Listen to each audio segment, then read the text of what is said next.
الرحمن الرحيم قال رسول الله صلى الله عليه وسلم كم من صائم ليس له من صيامه إلا الظمأ وكم من قائم ليس له من قيامه إلا السهر أو كما قال عليه السلام.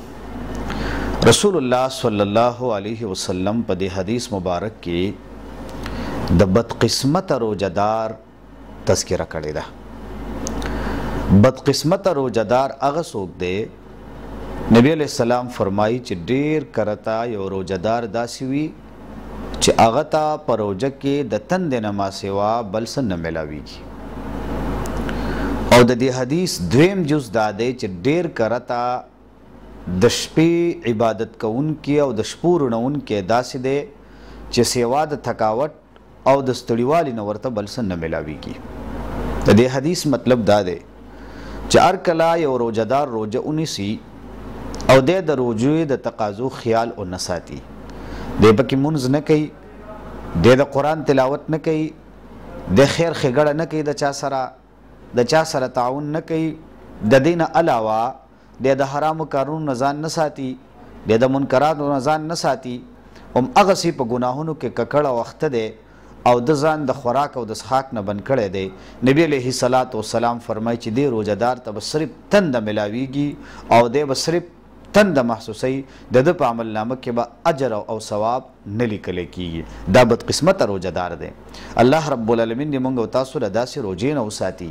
او دویمه دا ده چې ډېر کرته د شپې عبادت کوونکي خلک داسې وي چې هغه د شپې عبادتونه هم کوي، خو لیکن بیا د دې عبادت چې کم اثر دی د دوی په ژوند کې نه ښکاري.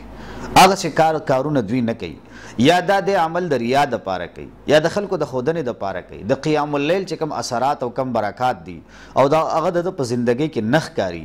یعنې دی که د حقوق الله په مسله کې وي، که د حقوق العباد په مسله کې وي، که معاشرتي حقوقو په مسله کې وي، که دارنګې د اجتماعي حقوقو حوالې سره بالکل دی بیا په هر ځای کې لاپروایي او د دې څه خیال نه ساتي.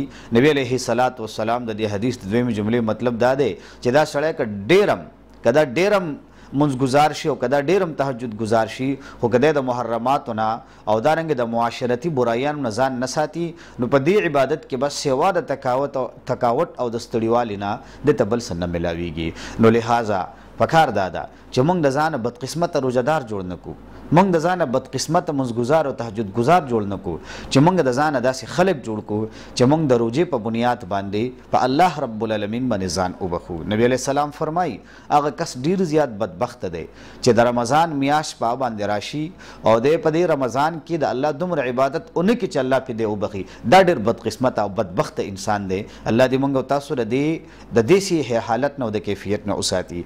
دارنګې الله دې زموږ ستاسو په عبادتونو کې په منځونو کې خشوع و خضوع پیدا کی. نو لہذا اوریدونکو او کتونکو پکار دادی چې مونږ روزه نیسو، نو چې مونږ د روزې د آدابو، د روزې د تقاضو، د روزې د لوازماتو خیال وساتو.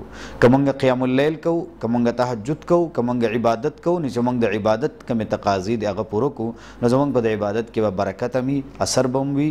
الله رب العالمین به پیراله په دنیا په آخرت دواړو کې کامیابي راکوي. وما علینا الا البلاغ.